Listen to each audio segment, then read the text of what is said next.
Panchkula as an Associate Director in Urology.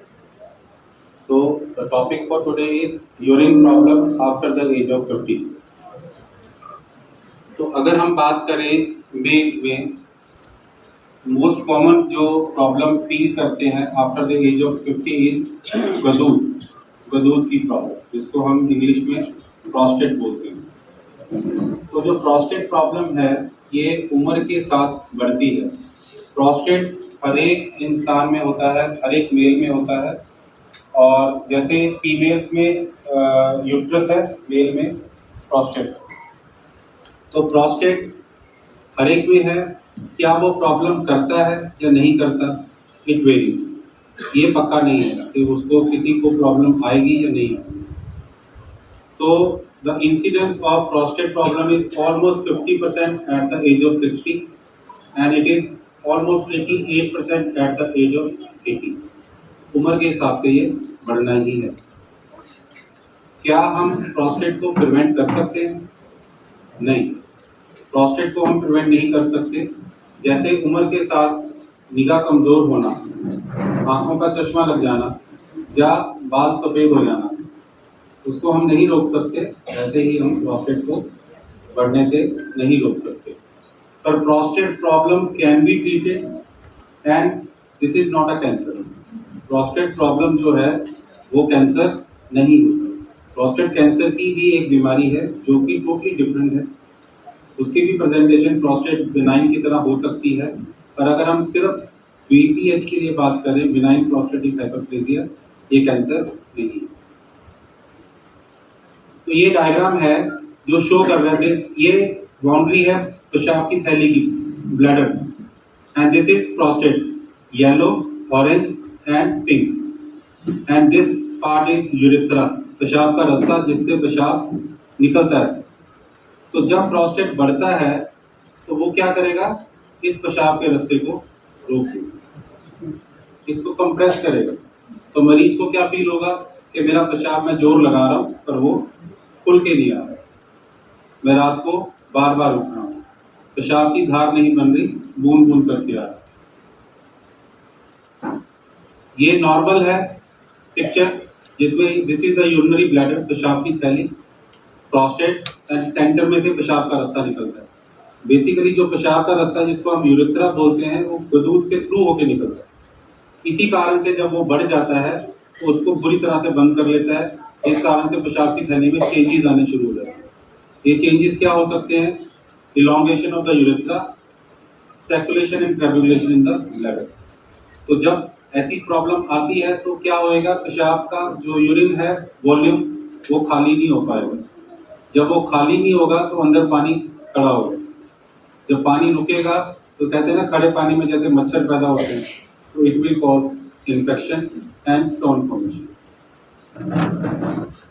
तो symptoms क्या है पेशेंट को पता कैसे लगेगा कि मेरे को प्रोस्टेट की प्रॉब्लम शुरू हो गई है या मेरे को प्रोस्टेट की प्रॉब्लम है?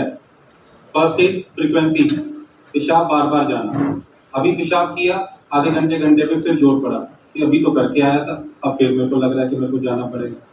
देन इज अर्जेंसी, पेशाब जल्दी जाना, अगर ना जा पाए तो निकल जाए, ऐसी फीलिंग होना। देन इज अर्ज इनकंटिनेंस, निकल जाना पेशाब का। नॉक्ट्यूरिया, रात को नींद खुलना। सुबह कोई बंदा 10 बजे सो रहा है या 9 बजे सो रहा है या 11 बजे सो रहा है, उसको 1 बजे उठ के फिर यूरिन पास करना पड़ रहा है, फिर उसको 3 बजे नींद खुल रही है, इसको बोलते हैं हम नॉक्ट्यूरिया, रात को पेशाब करना। वीक स्टीम, पेशाब की धार का कमजोर होना। हेजिटेंसी, पेशाब करने के लिए जा रहे हैं पर वेट करना पड़ता है, जोर पूरा है पर जब शुरू करने जा रहे हैं तो हमें वेट करना पड़ता है, एकदम से पेशाब शुरू नहीं होता।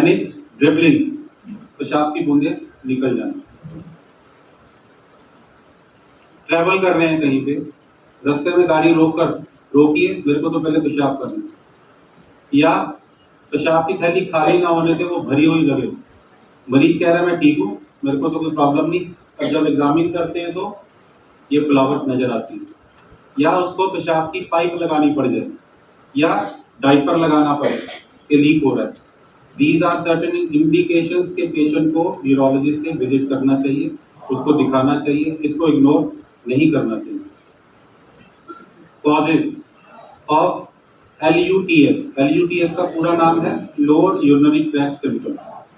ये जो सिम्टम्स हैं कुछ तो जैसे BPH है ये मेल में होगा क्योंकि प्रोस्टेट होता ही मेल में है। बाकी जो है ओवर एक्टिव ब्लैडर ये फीमेल में ज़्यादा कॉमन होता है।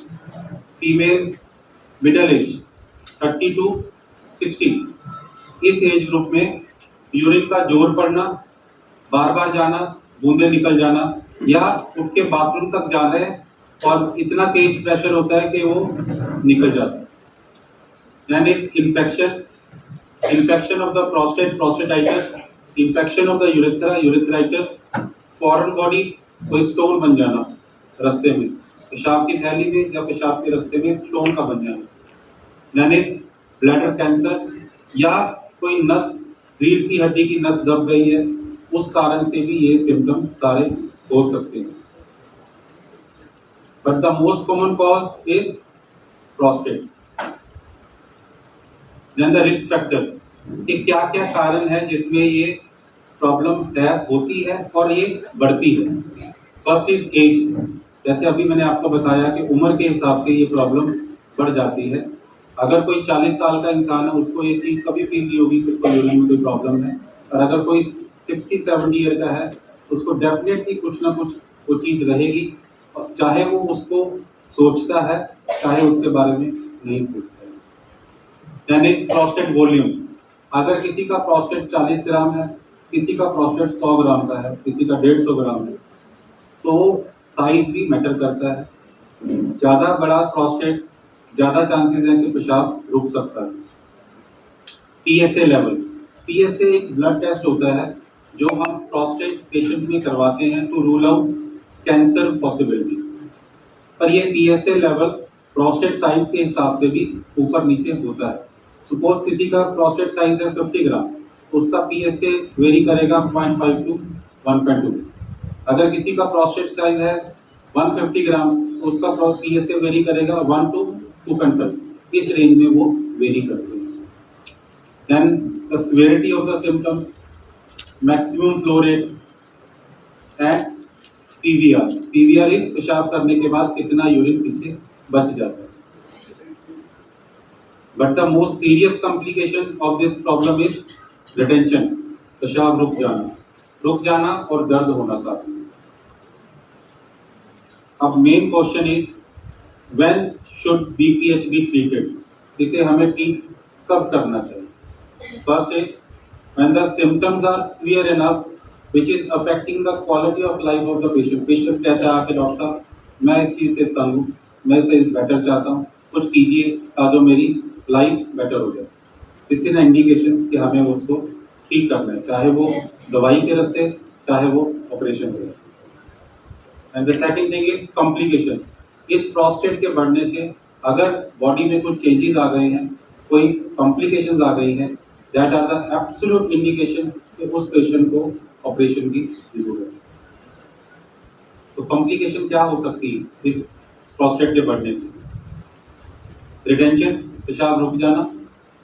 रिकरेंट UTI, पेशाब में इन्फेक्शन हुई, दवाई ली, ठीक हो गए, महीना निकला, दोबारा फिर इन्फेक्शन हो। कैल्कुलाई, स्टोन फॉर्मेशन, किडनी में स्टोन बनना, पेशाब की थैली में स्टोन बनना। पेशाब में खून आना, हेमेचूरिया, यानी किडनी डैमेज। पेशाब रुकने के कारण बैक प्रेशर चेंजेस आते हैं किडनी में, जिस कारण से किडनी काम करना कम कर देती है। तो ये कुछ इंडिकेशन है जिसमें पेशेंट को ऑपरेशन ही कराना चाहिए, इधर उधर टाइम वेस्ट नहीं करना चाहिए। मैंने इवैल्यूएशन, जब एक पेशेंट डॉक्टर के पास आता है तो डॉक्टर को क्या क्या इवैल्यूएशन करनी होती है। फर्स्ट इज हिस्ट्री टेकिंग, उस पेशेंट का सारा डिटेल हिस्ट्री पूछते हैं कि प्रॉब्लम कितनी सीवियर है। Then is physical examination, digital rectal examination to feel the consistency of the prostate. Then is urine test to rule out infection and PSA test to rule out cancer. ये एक chart है जिस base पे हम patient को divide करते हैं कि उसको जो सिम्टम्स हैं वो माइल्ड है, मॉडरेट है या सीवियर है। ये चार्ट किसके ऊपर बेस्ड है? Incomplete empty, frequency, intermittency, urgency, weak straining, nocturia, ये सारे सिम्टम्स हैं जिसके ऊपर पेपर पेशेंट खुद भरता है कि उसको कितनी सिवियरिटी है, उनका प्लस करते हैं, जो ये स्कोर आता है उसके बेस पे पेशेंट का आगे ट्रीटमेंट करते हैं। Further evaluation is upper track means kidney का देखने के लिए कि किडनी में कुछ डैमेज तो नहीं हुआ, उसके लिए अल्ट्रासाउंड करा सकते हैं, सीटी स्कैन करा सकते हैं। Cystoscopy to define the line of treatment. एक टेस्ट होता है सिस्टोमेट्रोग्राफी, देखने के लिए कि कहीं पेशाब की थैली कमजोर तो नहीं पड़ गई, कोई नस तो नहीं खराब, ये भी किसी पेशेंट में हमें जरूरत पड़ सकती है। खास तौर पे डायबिटिक पेशेंट जिनमें शुगर अनकंट्रोल हो, उनमें ये प्रॉब्लम आ सकती है, उनमें हमें ये टेस्ट कराना पड़ सकता है। This is called CMG, cystometrography. That is flow rate. Flow rate एक बहुत ही सिंपल यूरोफ्लोमेट्री, बहुत ही सिंपल टेस्ट है, ओपडी बेस पे करते हैं। एक मशीन होती है यूरोफ्लो की, जिसमें खड़े होकर पेशेंट को पेशाब करना है। अब अगर मैं आपको ये दिखाऊं, एक बच्चा अगर यूरिन पास कर रहा है तो उसकी जो स्ट्रीम है it is falling away from the feet, middle age still away from the feet, but in the old age it is falling in between the legs. ये शो करता है कि पेशाब की धार कमजोर हो चुकी है। देन अगर एक patient after the age of 50 आ रहा है तो उसको सिर्फ प्रोस्टेट प्रॉब्लम नहीं, उसे बाकी चीजें भी जुड़ी हुई है, जैसे कि सिम्टम स्कोर कितना है, उसकी क्वालिटी ऑफ लाइफ कैसी है, प्रोग्रेसिव डिसऑर्डर कितना है BPH का, and the most important is comorbidities. Comorbidity means sugar, BP, कोई कार्डियक प्रॉब्लम, कोई चेस्ट प्रॉब्लम, कोई थायराइड, कॉन्स्टिपेशन, या पहले कोई ऑपरेशन तो नहीं हुआ, तो ये सारी चीजें हमें देखने की जरूरत पड़ती है। यानी अप्रोच कि पेशेंट को हमें आगे कैसे फॉलो करना है। अभी तक हमने इवेल्युएट किया, उसके बाद आगे कैसे चलना है। अगर तो symptom score mild and moderate है, जो कि मैंने चार्ट आपको दिखाया था अभी, तो उसमें हम यूजली पेशेंट को दवाइयाँ देते हैं, या कई पेशेंट को हम वॉचफुल वेटिंग के लिए भी बोलते हैं कि कुछ ज़रूरत नहीं है, आपको फॉलोअप पे आना है और इन चीज़ों का कुछ ध्यान रखना है। अगर वो सीवियर सिम्टम है या उसको कोई कॉम्प्लिकेशन आ गई है तो उस पेशेंट में हम ऑपरेशन एडवाइस करते हैं। हमारी ट्रीटमेंट का गोल क्या है? पेशेंट के सिम्टम्स कम हो जाए, पेशेंट की क्वालिटी ऑफ लाइफ बेटर हो जाए, प्रोस्टेट साइज कम हो जाए, उसका पेशाब की धार या फ्लो रेट बढ़ जाए, एंड कोई कॉम्प्लिकेशन या लॉन्ग टर्म डैमेज ना हो। तो ट्रीटमेंट ऑप्शंस क्या है? First is watchful waiting, phytotherapy जो कि हम आयुर्वेदा बोलते हैं, यानी medical therapy, minimal invasive therapy and the surgical therapy. तो वॉचफुल वेटिंग में क्या है? Lifestyle changes. अगर किसी पेशेंट को रात को बार बार पेशाब आ रहा है तो उसको हम एडवाइस करते हैं, अगर उसका फ्लो ठीक है, रेजिडुअल यूरिन ज़्यादा नहीं है, प्रोस्टेट साइज ज़्यादा नहीं है, तो उसे एडवाइस करेंगे कि 6 बजे 7 बजे के बाद शाम को फ्लूइड इंटेक कम करनी। अगर वो फ्लूइड इंटेक कम करता है तो उसको रात को उठने की प्रॉब्लम कम हो जाएगी। यूजली हमारे घरों में आदत है सोने से पहले दूध पीने का, तो वो अगर हम चेंज करके मॉर्निंग में ले लें तो उससे उसकी लाइफ बेटर हो जाएगी। Then is 6 monthly checkup. Patient को अगर वो ठीक है बिना दवाई के भी, तो भी उसे फॉलोअप पे रखना है कि मेरे को कोई प्रॉब्लम बढ़ तो नहीं गई। कई बार हमें सब्जेक्टिव पता नहीं चलता, टेस्ट कराते हमें आइडिया लगता है कि कोई प्रॉब्लम बड़ी तो नहीं। यानी फाइटोथेरेपी, आयुर्वेदा में कुछ हर्ब्स हैं, साफामेटो, अपेरिकम प्लम, तो ये हम यूज करते हैं to improve the symptoms. Then is medical therapy.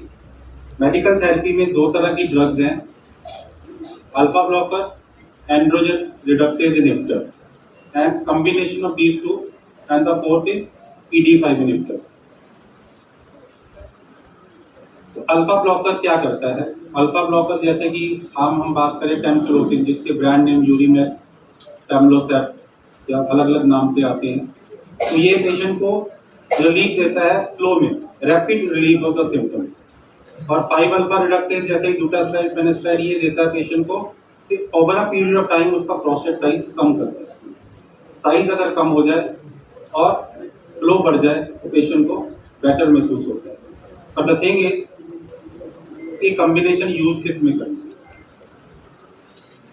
अगर पेशेंट का prostate size more than 30 gram है, PSA is more than 1.5 but it is benign, IPSS score is more than 12 and Qmax is between 5 to 15, that are indication के हमें ये combination use करना चाहिए patient को। PD5 inhibitor is tadalafil 5 milligram, ये एक latest drug use करते हैं हम प्रोस्टेट सिम्टम स्कोर में। इसका एक एडिशनल बेनिफिट है कि यूजली जो पेशेंट होते हैं 50-60 से above, they also suffer from sexual weakness, तो ये ड्रग जो है उसको यूरिन फ्लो में भी इंप्रूव करेगी और उसकी सेक्सुअल वीकनेस भी इंप्रूव करेगी। यानी surgical choice, actually 40% of the patient they require surgery, 60% of the patient को सर्जरी रिक्वायरमेंट भी नहीं जरूरत। TURP is a gold standard surgery. Gold standard हम उस सर्जरी को बोलते हैं जो कि वाइडली अवेलेबल है, भारत के या इंडिया के या ऑल ओवर द वर्ल्ड किसी भी आप कोने में जाते हैं, that surgery should be available और उसके लॉन्ग टर्म रिजल्ट अवेलेबल है कि अगर किसी ने करवाया है तो वो आगे उसकी लाइफ इंप्रूव करेंगे। And laser enucleation is nowadays a new gold standard, जिसको हम लेजर प्रोस्टेट सर्जरी बोलते हैं। ओपन जो पहले चीरा लगा के ऑपरेशन करते थे, आजकल उसको प्रेफर नहीं करते क्योंकि उसमें पेशेंट 7 to 8 डेज हॉस्पिटल में रहना पड़ता है, टांके लगते हैं और मॉर्बिडिटीज ज़्यादा है, mortalities 1 to 5, prolong catheter time, तो आजकल इसको हम प्रेफर नहीं करते क्योंकि जो एडवांसमेंट है उसके ज़रिए हम बड़े से बड़ा प्रोस्टेट भी ऑपरेट कर सकते हैं। तो TURP जो होता है उसमें एक प्रोसीजर है कि ये इंस्ट्रूमेंट है जो पेशाब के रास्ते से अंदर जाता है और चिप बाय चिप हम ये जो ये नज़र आ रहा है प्रोस्टेट टिश्यू, इसे हम चिप बाय चिप निकाल देते हैं और निकालने के बाद ये रास्ता इस तरह से खुल जाता है। जब ये रास्ता खुलता है तो पेशाब की धार इम्प्रूव कर जाता है। ये एक वीडियो है जिसके रास्ते हम बता सकते हैं, दिस इज द स्पिंटर, जो कहते हैं ना कि जी अब पेशेंट आते हैं मेरे पास, कहते हैं डॉक्टर साहब फलाने ऑपरेशन कराया था, उस पर तो पाइप लग गई, उसको तो डायपर की ज़रूरत पड़ती है, मैं तो ऑपरेशन से बड़ा डरता हूँ। ऐसा नहीं है। It all depends on experience कि कौन सा सर्जन कितना एक्सपीरियंस है और कितने साल हो गए उसको काम करते हुए, तो ऐसा कुछ डरने की ज़रूरत नहीं है ऑपरेशन के लिए। ये पेशाब की थैली है, पहले हम पेशाब की थैली का इंस्पेक्शन करते हैं, फिर प्रोस्टेट को ऑपरेट करते हैं। ये एक इंस्ट्रूमेंट है लूप जिसको बोलते हैं, उसके हम चिप बाय चिप प्रोस्टेट निकालते जाते हैं। जो अभी मैंने आपको फोटो दिखाई थी, ऐसा ये प्रोसीजर होता है जो हम करते हैं। अगर 6 o'clock पे कोई टिश्यू है, सबसे पहले उसको निकालते हैं, फिर हम साइड से जाते हैं, साइड से हम निकालते हैं। This procedure is called transurethral resection of the prostate. Advantage: long-term data is available, good clinical result. It can treat prostate size up to 120 gram. I have operated up to 160 with this instrument. Low retreatment rate, एक बार हो गया तो दोबारा इसकी जरूरत नहीं पड़ती। Low mortality, cost effective. ये comparatively लेजर से सस्ता है। No surgical scar. Certain disadvantages are there, that is there with all procedures, retrograde ejaculation, bleeding, TUR syndrome, catheter time and hospital stay. Then the laser therapy, laser में जो हम करते हैं, एक तो अब्लेजन है, दूसरा इन्यूक्लिएशन है and the third is pull up. Pull up जो है ये मोस्ट एडवांस लेजर है जो अभी आजकल यूज कर रहे हैं और भारत में ये लेजर अवेलेबल है। If you compare the ablation with the enucleation, ablation में क्या है कि लेजर के साथ प्रोस्टेट को वहीं जला देते हैं और enucleation में उसको जड़ से निकाल देते हैं, निकालने के बाद वो रास्ता खुल जाता है। ये एक वीडियो है फॉर द लेजर सर्जरी। ये लेटरल लोब्स है, this is the medial lobe, this is the bladder neck जो काला नजर, this black one is laser fibre. इस लेजर फाइबर के मदद से हम प्रोस्टेट निकालते हैं। लेजर सर्जरी और TURP सर्जरी का आपस में अगर हम कंपैरिजन करते हैं तो जो मेजर बेनिफिट है that is blood loss. Laser में खून चलना की संभावना बहुत कम होती है, अभी ये कट लगा है तो उसके बाद फील्ड इज एब्सोल्युटली क्लियर, साफ, कोई खून नहीं है, कुछ नहीं। तो सबसे पहले 6 o'clock से इसको निकालते हैं, लिफ्ट करते हैं from the base, then is from lateral aspect of the prostate.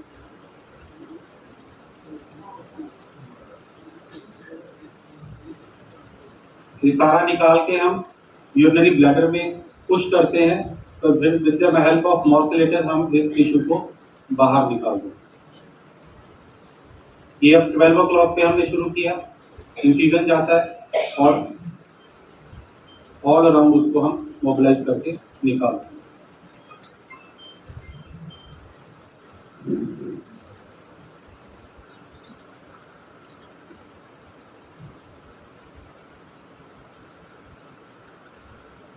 The beauty is bloodless field.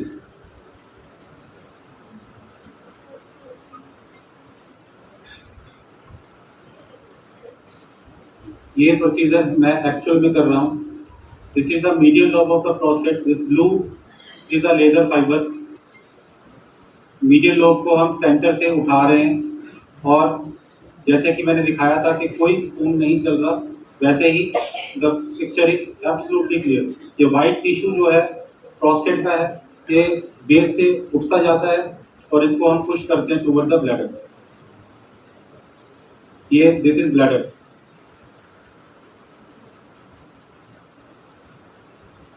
Laser का बेनिफिट है, कोई पेशेंट जैसे कोई कार्डियक पेशेंट है, खून पतला करने की दवाई खा रहे हैं या जिसको खून की कमी है, उनमें हम प्रेफर करते हैं प्रोस्टेट साइज मोर देन 100 ग्राम, तो उसमें हम लेजर प्रेफर करते हैं कि लेजर से अगर हम ऑपरेट करें तो पेशेंट को उसके बेनिफिट्स मिलते हैं।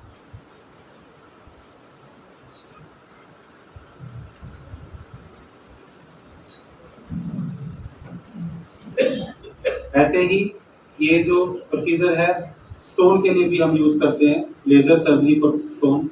ये किडनी स्टोन है पेशेंट का, जो हम लेजर से डस्ट कर रहे हैं। ये जो नजर आ रहे हैं कण, ये स्टोन के हैं जो कि डस्ट बन के उसी रास्ते से निकल जाते हैं। Comparison between the TURP and laser, gold standard, new gold standard, better for more than 100 gram prostate, anticoagulated patient, जैसे कि बताया कि कोई खून पतला करने की दवाई खा रहे हैं तो उन पेशेंट्स में भी हम यूज कर सकते हैं। और both the procedures are widely available. Laser के साथ थोड़ी सी क्या है कि इट इज कॉस्टली, क्योंकि laser machine cost around 50 lakh to 1 CR, और जो फाइबर हम यूज कर रहे हैं दैट कॉस्ट अराउंड 60,000। ऐसा नहीं है कि भी ये सारी कॉस्ट एक ही पेशेंट को लग जाती है, इसके डिवाइडेड वो चार्जेस करते हैं। हमारे पास जो TURP प्रोसीजर है वो 70 to 90,000 में हम ऑपरेट करते हैं TURP, with 2 days stay including operation, दवाइयों का खर्चा और रहने का खर्चा। जो लेजर कॉस्ट है वो डेट कॉस्ट अराउंड 130। अगर हम ट्राई सिटी के किसी भी बाकी हॉस्पिटल से कंपेयर करें तो इट इज कंपेरेबल और cheaper. So TURP is still gold standard. Laser is a new gold standard. Results are comparable favorably in the hand of experienced surgeon. अगर कोई सर्जन इस प्रोसीजर को बार बार कर रहा है तो उसके रिजल्ट डेफिनेटली बेटर होंगे। प्रोस्टेटिक स्टेंट, ये एक ऑप्शन है जो पेशेंट टर्मिनली इल है, पेशेंट किसी भी तरह के प्रोसीजर के लिए फिट नहीं है, हम उन्हें बेहोश नहीं कर सकते, या पेशेंट को सीवियर कोई कैंसर है, हमें पता है कि उसकी लाइफ जो आगे आने वाली है 6 महीने साल ही है, तो ऐसे पेशेंट्स में हम प्रोस्टेटिक स्टेंट एडवाइस करते हैं। प्रोस्टेट के रास्ते, पेशाब के रास्ते जाके वो स्टेंट डालते हैं, स्टेंट खुल जाता है तो वो थोड़ा सा रास्ता खोल देता है जिससे पेशाब आने लगता है। एक प्रोसीजर है प्रोस्टेटिक आर्टरी एम्बोलाइजेशन, जो गदूद को आर्टरी सप्लाई कर रही है ब्लड, उस आर्टरी को ही ब्लॉक कर देती है। ये प्रोसीजर भी बीच में काफ़ी फेमस हुआ था, but results are not consistent. तो एक तो ये है कि अगर आज हम ब्लॉक करते हैं तो कितनी देर बाद उसका रिजल्ट हमें नज़र आएगा, ये नहीं पता। किसी को 3 महीने में आता है, किसी को 6 महीने लग जाते हैं, but results are not consistent. And the fourth new technique is Urolift. Urolift में क्या करते हैं, एक स्पेशल इंस्ट्रूमेंट है जो कि पेशाब के रास्ते जाके गदूद के साथ, जैसे मेटालिक क्लिप्स हैं, मेटालिक क्लिप्स ये लगाते हैं और वो रास्ता खोल देते हैं। अगर वो रास्ता खुलता है तो पेशेंट को पेशाब थोड़ा लगता है कि मेरे को खुल गया है, ये रास्ता बंद है ये क्लिप लगने के बाद। पर इसमें भी कई प्रॉब्लम्स हैं। Clips are of metal, patient को बाद में इन्फेक्शन हो सकती है, एक बार नहीं बार बार हो सकती है, जलन रह सकती है कि मेरे को पेशाब में जलन नहीं जा रही। नेचुरली कि जो यूरेथ्रा है वो बहुत ही सेंसिटिव पार्ट है बॉडी का, अगर उसमें हम कुछ मेटालिक फॉरेन बॉडी डाल देते हैं तो that may create a problem. और आजकल एक नई टेक्निक चल रही है, resume is by a Boston scientific, इसका भी मैं आपको वीडियो दिखाता हूँ।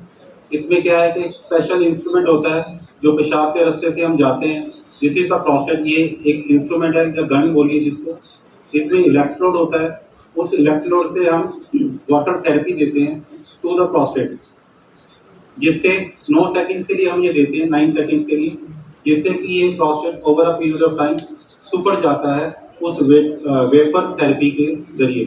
But it takes 3 month, it may take more than 3 month. ऐसा नहीं है कि पेशेंट ने आज ऑपरेशन कराया और शाम को हो गया डॉक्टर साहब नॉर्मल, ऐसा नहीं होता। तो खुद लिखते हैं कंपनी वाले कि इट में टेक 1 to 3 मंथ। पर हाँ, एक नई टेक्निक है तो इट विल टेक टाइम जब तक इसके फाइनल रिजल्ट आएंगे। So that's all from my side, thank you.